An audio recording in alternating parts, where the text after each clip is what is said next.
श्री राम। ये मेरी राम कथा का ही एक दृष्टांत है। एक साधु तीर्थ भ्रमण पर निकला। चलते चलते वो एक रात हो गई और एक गांव में एक आनंद नाम के व्यक्ति के द्वार पर उसने नमो नारायण किया। आनंद मध्यम वर्गीय था। उसने साधु महाराज को घर में बुलाया, उनका सेवा सत्कार किया, रात्रि में विश्राम किया। साधु जी ने प्रातःकाल जब वो चलने लगे तो आनंद ने उनको उपहार भी भेंट किए। साधु महाराज प्रसन्न हुए। उन्होंने कहा, दिनों दिन ऐसे ही तुम आगे भी तुम्हारी ओर बढ़ती हो, बढ़ते जाओ। ये सुनकर के आनंद हंसने लगा। आनंद ने कहा, महाराज यहाँ कुछ भी रहने वाला नहीं है। जो आज है वो कल नहीं रहेगा, जो कल है वो परसों नहीं रहेगा। साधु तो चले गए वहाँ से। 1 वर्ष के बाद में वो साधु फिर उसी गांव में आए तो उस गांव में आनंद नहीं था। पता चला बगल के गांव में किसी जमींदार के यहाँ उसने नौकरी कर ली है।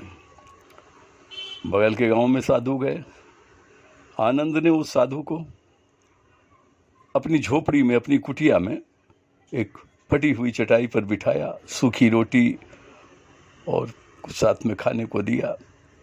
साधु ने भिक्षा पाई, सो गया। प्रातःकाल हुआ।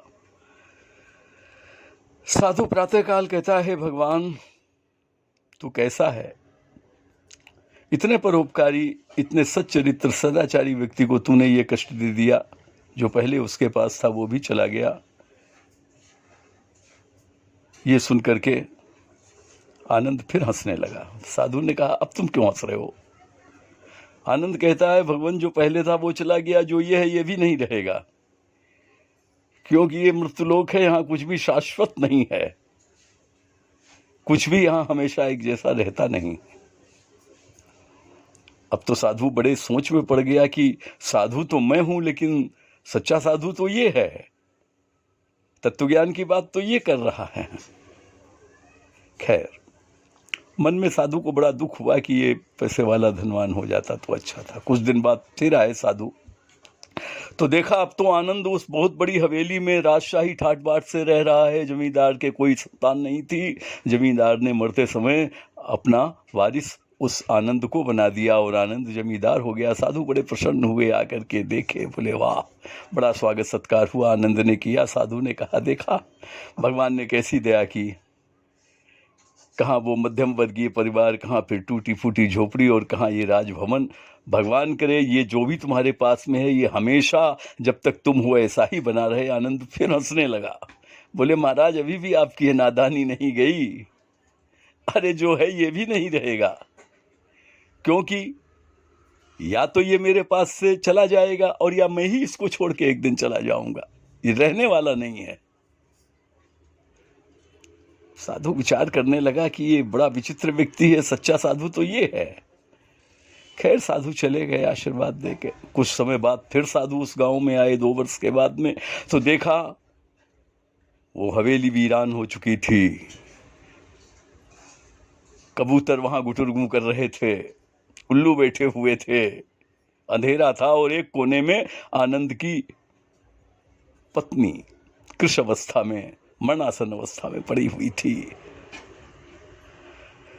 साधु ने जब देखा तो विचार करने लगा ये देख के, और अपने मन में कहने लगा, ए मनुष्य, तू किस बात पर इतना अभिमान करता है?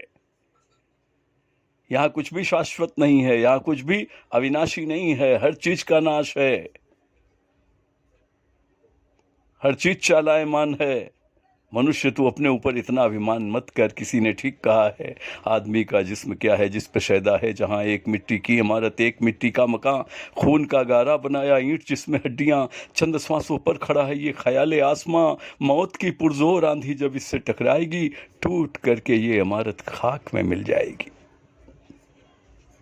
साधु की आंखें खुल गई। अपने मन में विचार करने लगा कि सच्चा फकीर तो आनंद था।